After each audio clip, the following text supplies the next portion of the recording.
Welcome. Hi, everybody.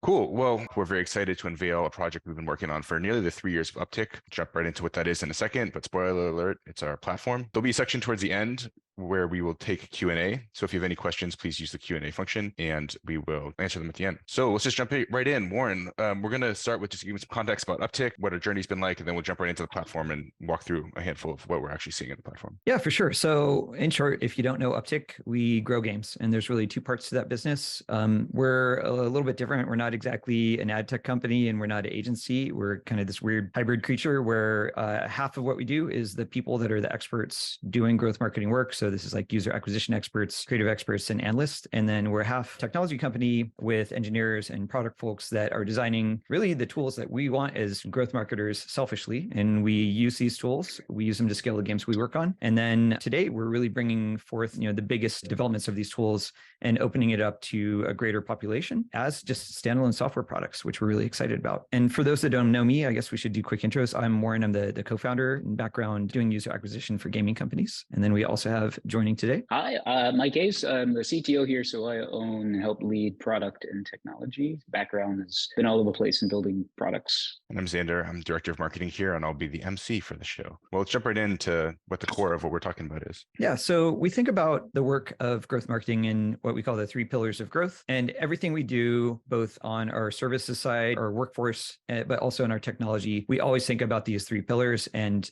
how they intertwine with each other. So these 3 pillars are user acquisition, which you can think of as like the operational side of bringing the right people into your product, the data science of the modeling and analysis of what's working and why, and then the creative development, the fuel of how we're bringing players into these games. And so we really pride our company on being cross-disciplinary between these 3 pillars. And this is reflected in our work. And I think you'll see as we show the platform that we also took this design philosophy in our software. And as far as some of the teams we work with, we're pretty public about this. Always happy to provide references, but we really try to be at the forefront of wherever games is going. So we started early on in the mobile free-to-play space. Some of our early clients there, like Candy Writer, that we have had great long-term success cases with. And then as gaming has evolved and game tech has evolved, so have we. So we're pretty deep in the Web3 or Web 2.5, I'd call it, ecosystem of games that are using Web3 tech, but also bringing projects to, bring their products to mainstream players, like our friends at Axie Infinity and Polygon with some of their great gaming projects. And then we're also doing a lot of work both in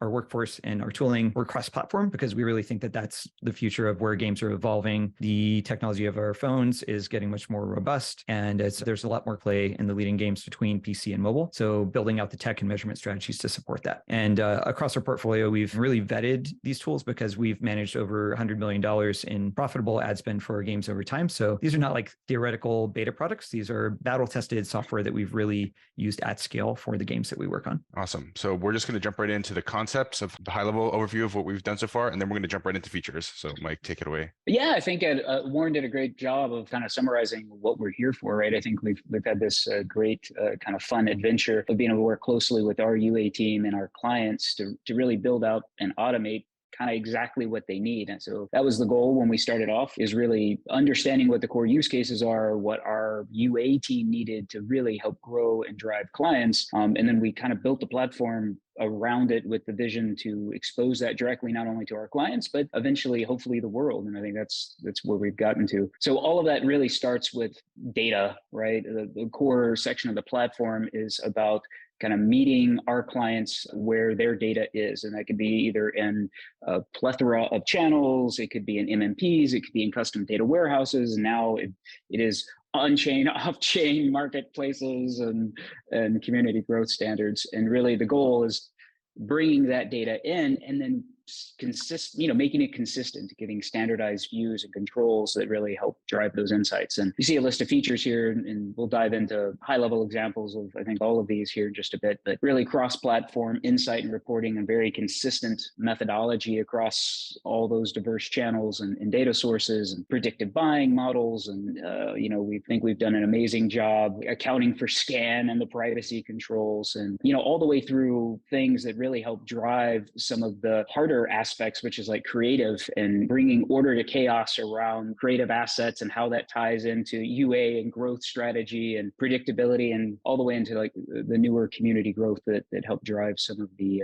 overall community engagement and making that sticky and tying that into the profitability tracking. Lots of fun features. I'm sorry. That's a good overview of, I think, what we're going to show more of. And the way we really think about it is for our own work and for our clients, we just really want to make one central hub for like, hey, if you only had one, what we don't do is data piping. Like we're not an attribution provider or anything like that. We support all the leading attribution providers on mobile and web. But what we do want to be is if you only had one tool, one suite of tools to do all of your growth marketing, like what would be your dream product and what are the use cases and functions that would have? And that's really what we've tried to put together and we'll be sharing with you for Upptic platform. Awesome. So we're going to jump right in. And as we walk through this next portion, which is basically we have 5 or 6 different products, which we can touch on at a very high level. We're happy to dig into any more granular detail on an individual basis. We just want to kind of give the high level overview, but we're also going to sort of walk through what our core methodology is and a high level understanding of how we've managed to use a platform and how the platform reflects our thinking in terms of profitability, optimization, budget management, community growth, creative, and really talk through each of these views and tools that we're showing also represents what is the core Upptic methodology. And so without further ado, we'll jump right into the beginning of how we engage with our partners as the screen share is loading, and we'll talk about the buying model first. Cool. Maybe I'll start with what this is, and then Mike, you could speak to the data sources and the how. So what we've got our demo up here with some sample data in it. Consider this indicative of any sort of like real world results. So what is this? This is the buying model. A big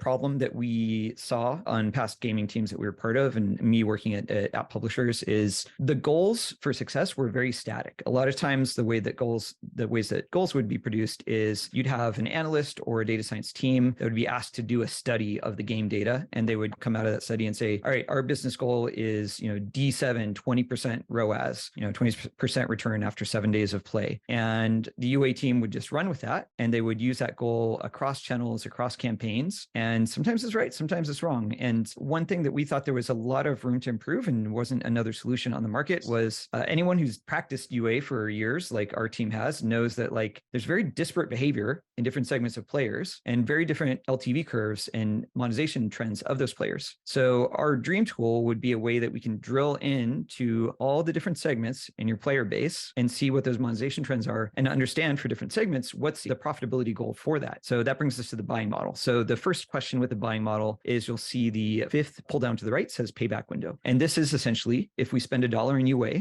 when do we want to make it back? So right now we have it set to 90 days, but it can be whatever your business goal is, and the goals will adjust dynamically. Right now, we're looking at an aggregate goal, and I believe Xander has it filtered for the country just being USA on iOS. And then if you pull down the channels, the second tab, we're looking at all channels combined. So think of this as our aggregate iOS goal. But as we know, different segments of traffic perform differently. So what you can do is just drill into any specific segment, like you could drill into just Facebook. And if you're the Facebook buyer, and we're doing a live demo, so fingers crossed. If you're just a Facebook buyer, then you would know you could drill into just your Facebook US campaigns, Facebook Canada campaigns, and understand the monetization trends for just that segment and the goals you need to hit. And you might see that those are higher or lower. And there's no right or wrong. It's not intrinsically good or bad if a goal is low or high. It's just telling you what you need to hit for that channel. What this has allowed us to do and how it allows us to drive more profit for our games is it lets us go after more disparate pools of traffic. We can go after low quality pools, really high whale-driven pools, and that we understand in all these segments what we need to hit for profitability. So it really lets you get more coverage and more accuracy in attaining users profitably. And one other thing to call out is we do allow the model to run with an organic uplift component. You can think of this as the halo effect of if you drive $1 of UA revenue, what's the correlated impact in your organic revenue? So you can run the model with or without this uplift effect factored into the goals. Mike, is there any additional context you'd like to add about how the model runs, the underlying data sources? I think that was a much stellar and concise overview that I would have given. All right. So what's actually going on here, one of the cool things that I love about the model is not only is it dynamic, it's processing a ton of data in the background right now. So that's kind of what takes a second here. But what happens is we can actually see and compare different and disparate data sources. So like one of the more interesting use cases, besides being able to stack this buying model on top of like our scan predictive forecast, as well as like the raw MMP data, we've also worked with other clients where, they have an internal data warehouse warehouse that has augmented data, right? It's taken out App Store fees and all the other fun stuff. And that is a different data source that gets fed right in here. So almost all the tooling that you see in the platform can actually be modeled across disparate data sets, bringing together some of the channel data or disparate tracker data and allowing you to really do cross compares to find the right mix of goals depending on the audience kind of looking and evaluating. Yeah, that's a great point, Mike. Our tools are intentionally designed to be generic in the sense that you don't need a specific data stack in order to power them. You could have a PC game, you could have a game using, AppsFlyer as an MMP, Adjust, Singular, GameSite. These are all currently supported measurement providers, and we're building out more and more every month. And we really want the tools to be able to adapt to whatever your stack is as a insights and prediction layer on top. Yeah, I think Mike sort of addressed this briefly, but we also take any custom data source. So if you have a custom data feed that's a different source of truth, we can take that in and basically customize our tool set on top of whatever data is your source of truth. Yeah, that's a great point, because a lot of the largest game publishers have that internal database that is their source of truth. So yes, we have a number of cases of building that tech stack as well. Right. And then we can also customize these buying model views to different platforms. So this is an iOS one specifically. We can do Android. We also have other views that do Steam and other platforms as well. Nice. Okay. What's next? So that's sort of the foundational layer. Is the number one thing that we make sure we want to do first is align our goals, our business goals with yours, and make sure that we're giving you the targets that we need in order to profitably buy UA. The next piece that we'll talk about is our performance analytics. Cool. So we wanted to show you the goals first because you'll see them making a guest appearance here again. So for any of our performance reports, you'll see some expected filters up top for channel, campaign, ad group, region, country, and date range. So you can slice and dice by any of these, and you can also drill down. Right now we have, we won't do it right now, but you can drill down in any of these views to see, rather than a date range, this is sliced by date, but you could slice by channel, by country, by campaign, just all the common ways that you would want to view data. So up top, you see a goals row, and you can see the targets. Again, this is all with fake data for the demo, but you can see the profitability targets spit out by the model for whatever cross-section you have selected. And then we can easily see below the aggregate performance compared to the targets. And you can see in this view divided by week, but again, you can visualize this any number of ways: by channel, by day, by month. And it's a really easy way to grok, your high-level performance and how your cohorts are maturing over time. I'll note for Android, we're really just surfacing whatever the source of truth data is. So the MMP or your in-house data. And the actual numbers you see here they should not be different from what you see in your attribution provider, because it's just reporting the facts and visualizing them in a little nicer way. For iOS, it's really where we have a bit more magic happening. And I don't know, Xander, is this a good time to go into scan, or do we want to talk a little bit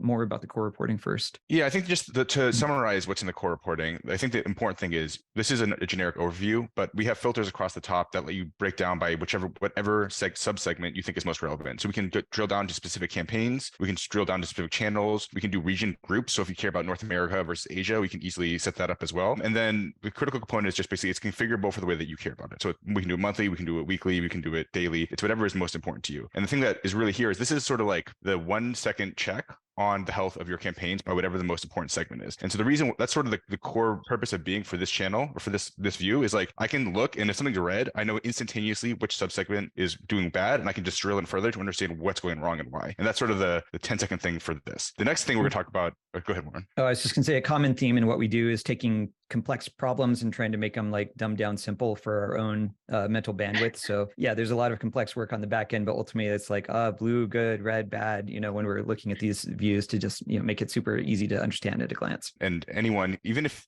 so we work with a lot of executives. And so, a lot of executives don't understand the nuance of what's happening at a really deep granular channel level, but they can say, hey, Facebook is red. Why is Facebook red? And then the experts can go and say, okay, this is what's going on. And we can drill down and show that component. So one of the things, speaking of Facebook being red, one of the big issues we're seeing over the last couple of years is obviously iOS has rolled out ATT and scan, and we saw a lot of Facebook red. We saw a lot of channels that were red on iOS. And so we built a solution for that. And let's go ahead and describe what our solution for that is next. Yeah. So this is where I think we start going beyond showing data in interesting ways and actually doing some really cool prediction and modeling. So you see a couple of innocent little things in the upper left-hand corner. You see this thing that says scan install factor. We're going to explain what that is. And then report type. So there's 2 ways that you can view our data. We're going to keep on this setting right now, which is Upptic scan modeling layer. Oh, what was that scary yellow color? Let's see that again. So if you turn off our scan modeling, and if you were to look just in your MMP traditional attribution data, this is how the portfolio would look. Why does it look so yellow and scary is because, at this moment in history, a large percentage of users on iOS are not having their revenue tracked. And this really varies by channel. So what this means is, if you're not one of the few teams that's really mastered working with the scan infrastructure Apple gave us, you're probably kind of grasping at straws or modeling off of all in. So that's what we're trying to solve with our scan prediction model. So if we can go back over to the scan filter, and the way you switch this is just where it says report type and picking tracker for just the data as it is, or scan to turn the model on. Now we see the scan install factor says 1.61. What this means is that for the subset of channels and countries, whatever is filtered right now, for the whole portfolio, we're modeling in an extra 61% of revenue. And this is a daily view. So in this view, we go out to D7. But what I really want to stress is we model out lifetime value. And this is something that's very different from the way that the MMPs have been handling currently, where I've been seeing some of them, they're starting to model out day 1 or maybe up to day 7, but like you can really get a prediction on your full lifetime value without limitations with the way that we approach. And what we try to do is make something very practical and easy to use. We want it to be to where you can look at all your channels side by side, and your UA experts can know that Apple Search is using one methodology, ironSource is using another methodology, other SANs are really hard enforcing privacy restrictions, but you can still look at it all side by side next to your Android data, next to your PC data, and still allocate with everything normalized. That's kind of the use case. So what are we actually doing? Okay, so we see that we have a scan install factor of 1.61. That means we're modeling an extra 61% of revenue. And if we were to filter to a specific channel like Facebook, what we would see is that number updates. And you can see like what we see commonly for Facebook is that it's maybe like a ratio of 7, meaning that we have the revenue only for 1 out of 7 users. So what we have going on in the background is there's actually a bunch of little models running on top of each other. And as I'm starting to talk about data things, actually, I think I'll hand off to you, Mike, to talk a little bit about high level. How are we actually, we don't have to go too in the weeds, but high level, what's the core of Upptic's iOS modeling? Yeah, it's a great and complex question. I never do this justice at a high level, but what we do is we're looking for specific signals that we get. So first, in normal channels on iOS, you get the deterministic installs, right? People who have double opted in to tracking, and that's one signal we get. Those tend to be pretty off, to what you just said. And then you get the scan installs, assuming that, for a specific country, you get, over privacy threshold, we get that data. But it's really not enough. At a high level, what we end up doing is down to the lowest level of cohort using the signals that we get on deterministic or fingerprinting, probabilistic in the case of some channels still. We take that data and we throw it in a blender with just a ton of ML logic that attempts to develop that factor at the lowest level of cohort between the scan signals that we get and the deterministic probabilistic signals. And it goes all the way down to a daily level, kind of more than that. It even helps normalize across multiple days at that lowest level. And so what you're looking at here in the analytics is really the summarized set on top of that. The kind of cool thing that we've done is, as I'm sure everyone is aware, like there are all these unique things that happen across the different channels. So again, where our platform is kind of really focused is normalizing all of that. So you get a very consistent view. And as you see here, like our scan model, all of our models, they stack on top of each other. So we don't exclude one set of data in the expiration. You can always cross compare, and associated with that or our goals, we also provide each of our clients or our team the ability working with our clients to say, you know what, I kind of disagree with that number. I want to tweak it a little bit, right? So there's a lot of customization and options built in to kind of tweak or adjust even our predicted numbers, where it makes sense for each client's business.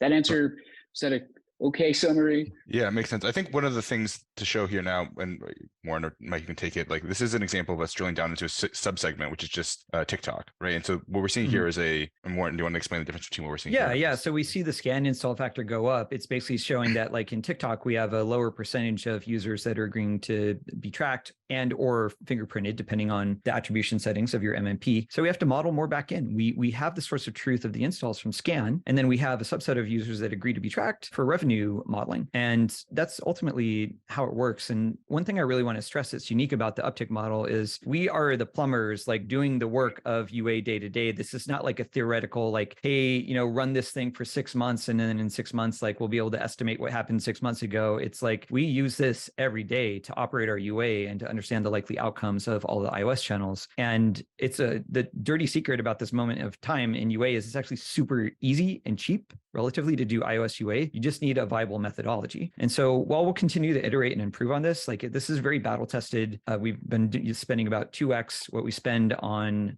Android on iOS and generally much higher margins. So, obviously, consider the source. We're very biased to our own tool set. But if you take one thing away from like, how can our tools help you make more money, is that it's a very easy time to run profitable UA on iOS. If you have a methodology, this is one great way you can do it. We're not saying we're the only way. This is the path we came up with and we really believe in it. Yeah. And so just one more point on that, Warren. I think you nailed it, right? Like it's important to understand that from the scan model, it didn't this isn't version 1. This is, and I guess technically, version 2500, right? It's not only about 2 years of iterating. Yeah. 2 years of iterating with the direct spend on our clients, right? So to me, like as a technologist, you're always like, it's only as good as, people are willing to use a tool, right? And so specifically with our scan, I think that has been amazing, right? We are actively spending with our clients. They're proving out that it's profitable and we keep doing that, right? So, it really has been a foundational thing to be able to do that in a very agile way with our teams. Cool. Well, so one of the things that our clients care about a lot is how much money we're spending. And so we'll go to the next tool, which is an explanation of, how much money we're spending and how we manage that over time. Yeah, this is relative to what we just talked about with scan and modeling. This is a pretty simple tool, but it's one that we all use every day and a nice quality of life. This is just your budget management dashboard. So this is just a quick view that lets you see, hey, what are the high spenders right now? Again, we have some silly sample data in here. You can see what your monthly budget is set to, and based on current spend trends, where you're about to end the month at. So this can be very helpful for a UA director to be talking with the rest of their team. Okay, team, we have based on there's a 1-day outlook and a 7-day outlook based on those trends. And so, we can come in on Monday and say, hey, y'all, based on the 7-day spend trend, it looks like we have about $9,300 that are available to spend. Let's, review the ROAS reporting together and talk about the channels that we want to allocate that to. Or if you're overpacing your budget, you can easily see which of your sources are spending more heavily. And then you can reallocate so based on that. Here. Cut them down. Just kidding. If Iron Source people are watching, just random network choices. No favoritism should. But yeah, that's the spend dashboard. It's simple, but it's really helpful for just like managing your budget and allocating. Yeah. So if we sort of just take a step back and talk about what we've talked about so far, we've gone through basically 3 key components of the core analytics views that we provide. So you start with the buying model, the goals, that flows through to our reporting with the scan dashboards, and you can drill down as granularly as you'd like. And then you have a spend dashboard to make sure that you're understanding how and when to spend. That's a sort of a core of the analytics. There's actually 60 other views. We're not going to go into all that. There's quite a few that do quite a few different things. You can hit us up about them after. We do stuff like CPA dashboards. We do a bunch of other stuff. But for the sake of efficiency and time, we want to talk about another big subset of features that we have around creative development. And so, Mike, do you want to just take it away to explain a little bit about what our creative features are and how we use them? Sure. Yeah. At a really high level, what it is a life cycle management tool in lightweight digital DAM, right? So creative plays such a huge part in UA, keeping track and keeping everyone on the same page about when there's new assets or what's coming up and how that's going to factor into campaigns, or really even when we've end of life something, like it's kind of outdated and we want to move on, getting everything to work, as well as fixing some of the challenges with analytics, the ability to take all the performance data that we get back from channels and be able to make it more human readable in terms of what creative concepts are working. So that's where our tool comes into play, and it's used by both our internal teams, our client artist and creative teams, UA teams, third parties, you name it. And so at a high level, it's organized around the idea of a concept, like an idea, a theme for assets. And so we allow grouping. You'll see a parent asset here for games growth as an example, and you can expand that out and see that it's got an icon concept, and it's got a bumper reel. You'll see another video here for like ASO explainer, and it's got status and life cycle and target delivery dates. And the platform supports the majority of all the major features that you would expect from something that manages workflow. You get notifications and email to Slack channels, et cetera, around workflow status changes, assignments, when something needs approval, tagging, effort tracking, et cetera. If you scroll down just a little bit, Xander, and then you just click on one of the videos here, it's got full preview capability. It's got tagging at a file level, all of the things that are in here. Again, like there's a quick preview for accept and reject. We parse all the fun metadata around a file, right? So it's, aspect ratios and bit rates and all of that actually kind of help us do validation for what assets are right for what channel. And we can talk a lot of great detail around that a little bit later on. You'll see there's the approve and reject buttons on assets, but at a high level, that's really it. And then from this view, you can then download all the production assets and leverage them. You can download them one by one. It's got the source files tagged in here as well. So, especially if you're using third-party creative artists, all of that information has stayed here for quick edits. That's a good segue, Mike. I want to talk a little bit about why we made this. We're a small team. Our engineering cycles are precious here, so we only make stuff when we think A, there's not a great solution for it, and B, we really need it to do our jobs better for as growth professionals. So in this case, DAMs or digital asset managers are pretty expensive investments for most teams. And while there's a lot of really good ones on market, they're not really born with growth marketing and performance marketing in mind. They're not really tied to the other pillars of user acquisition and analytics that are key to it. So we wanted to make something. I mean, we manage a lot of creatives.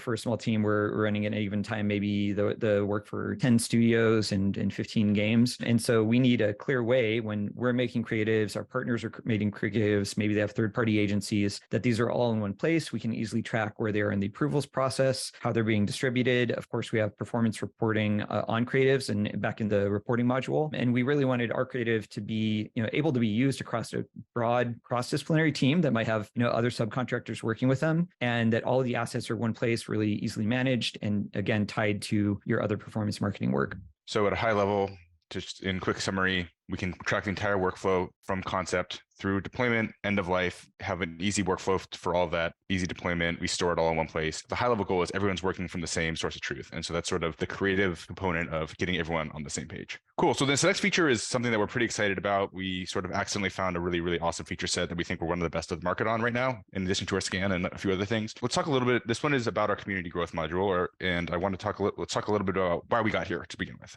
Warren, do you want to start there? What's the why behind this module? Yeah. So this is another case where we built something not because we wanted to, but we kind of had to. So our team was pretty early in Web3 growth marketing, and we learned some pretty important things in our early work. One thing that I think any traditional UA professionals going into Web3 marketing learn kind of painfully early on is you can't just port over traditional UA tactics to growing Web3 communities. A lot of times it has to do with the maturity of the product. A lot of these teams, they don't even have the games fully developed yet, and they're trying to build their core communities in Discord and Twitter. And it's a different audience. They react not as well to ads, but they react really well to kind of social proof and partnerships marketing with other Discord and Twitter communities. So once we started seeing what kind of tactics worked, we said, okay, our Web3 marketing is going to be really focused around Discord and Twitter, and the tools for doing non-paid kind of partnership-based marketing work really are kind of crappy for those segments. And Discord, I love Discord, but their own ability to create tracking links and to look at the data is really bad. So we wanted to make a couple of components. So there's two halves to this. We have an Upptic Discord bot, which is a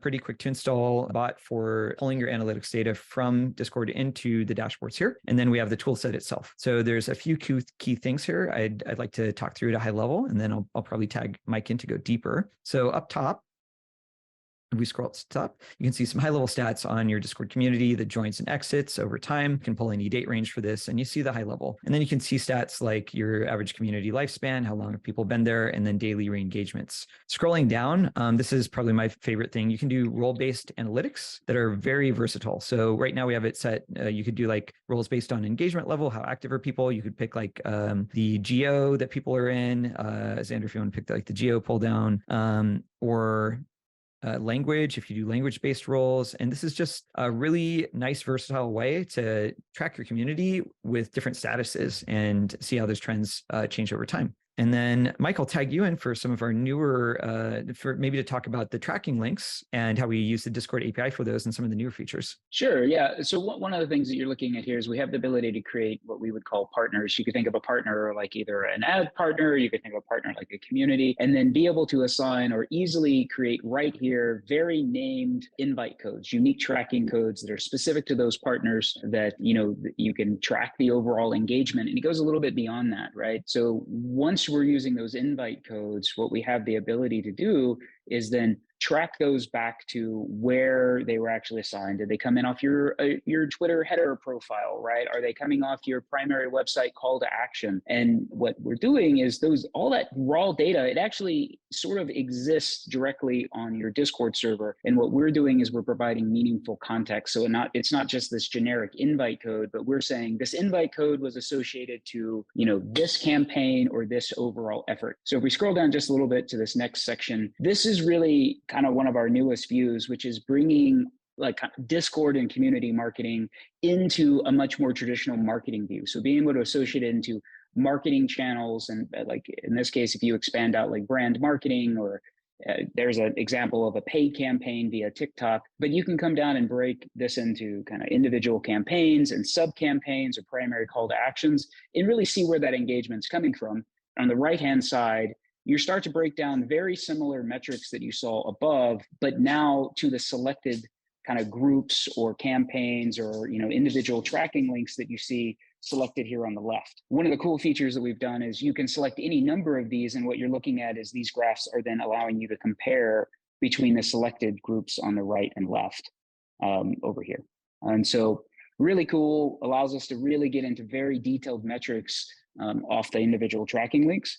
I will say there's a lot more, a whole nother set of additional details that are coming, which that we've been working on for a bit, which is even like really giving you the ability to understand K-factor analytics. So, user X joined via campaign A, and then they created an invite to invite Warren, and Warren invited Xander, really seeing what that network effect looks like. It's really been very powerful so far. Yeah, and I want to touch on one of my favorite quality of life things from the tool set that Mike and the team built, which is just the ability to tap the Discord API to create unique Discord invite links directly from our platform. So we ran into this early on in some of our community marketing efforts where we needed to make 50 links. Discord has some weird limitations where each person can only have one live link active for a given channel. So by tapping the API, you can basically create, any number of links very quickly with hierarchy to keep it organized. So we don't even log in to, use Discord directly when we're doing these like co-marketing pushes for some of the Web3 projects we represent. And nothing about this means that it has to be used for Web3, really any Discord community. You can just make unique tracking links directly from here, distribute them to all of the channels or partners that you're working with. And then if you scroll up just a bit, Xander, you can get a really easy overview of, which of these campaigns or tracking links are bringing in more users to your community. And then you can dive deeper in the visualizations that Mike just went through. Yeah. So gone are the day of the spreadsheets, right? For tracking. Yes. Like that was one of the first early fun things, is like we had many clients that just had like spreadsheets all over the place. They get out of date. No one knows remember what this invite code was. And so it's, it just destroys any hope of using the analytics. Absolutely. Do you want to see that some more? Yeah, I was just going to say we do have early prototypes of building out Twitter analytics as well.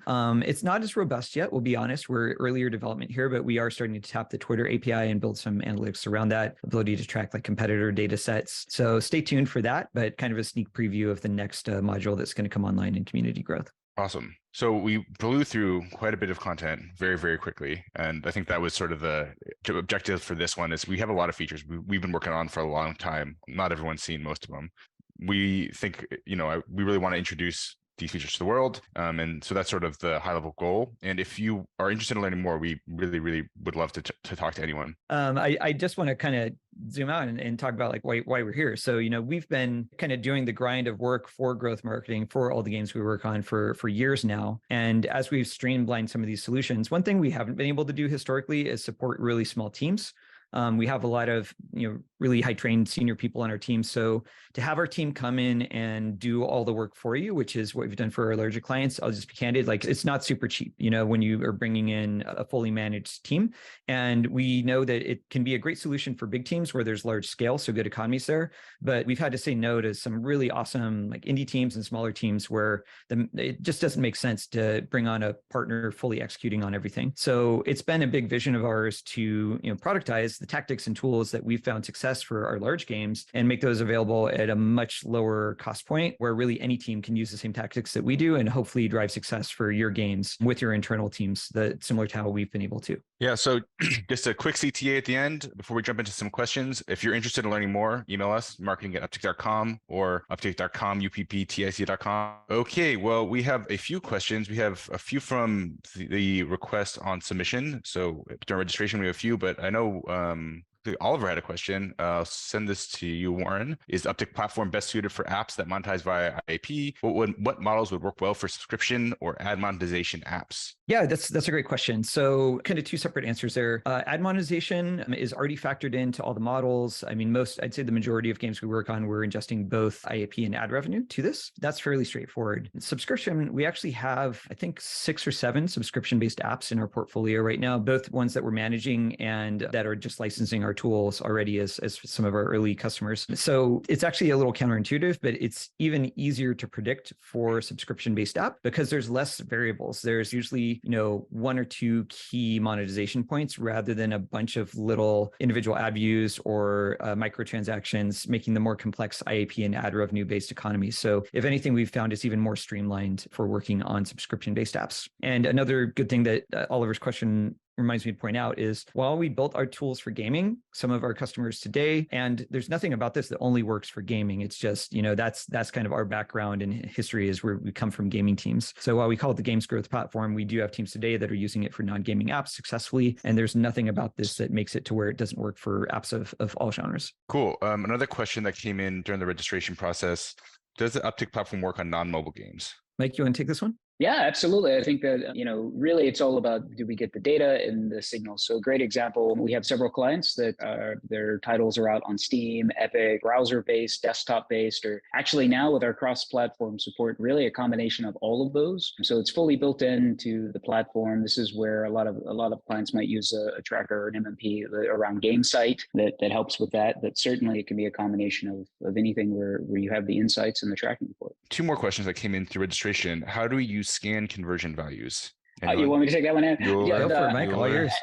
Yeah, it's a great question. At a high level, currently, the model really doesn't leverage that very much, right? Like we built our model very early on before a lot of people, including most of the MMPs, really had a good answer on how to handle scan. So with that, we took, kind of went back to the drawing board and said, how do we solve this? What is a simple, clean way to solve this? And that's kind of the design really of how we got to our scan model. So far, it's worked out quite well, right? Certainly with the new version of scan, there's going to be some fun, interesting things in terms of the windows that look back. But, candidly, I think there's so much diversity. The industry is still trying to figure out the best way to use conversion values. And the model that we have works very, very well for our current needs and clients for sure. And I wanted to add to that a little bit. So we always try to lean on simplicity in design whenever we can, because we want our tools to work with, we want them to be generic. We want them to work with different data stacks, different technical proficiencies, and different skill sets within teams. So we intentionally wanted to design something that wouldn't put a huge burden on the game teams we work with to build complex models or to have deep understandings of how scan works. So really, as long as we can capture the scan install, so just the bare bones implementation, the model will be powered by that. It's intentionally simple. It's intentionally not dependent on what changes Apple might make in the next version of scan. I mean, we found this to be a very effective and consistent approach.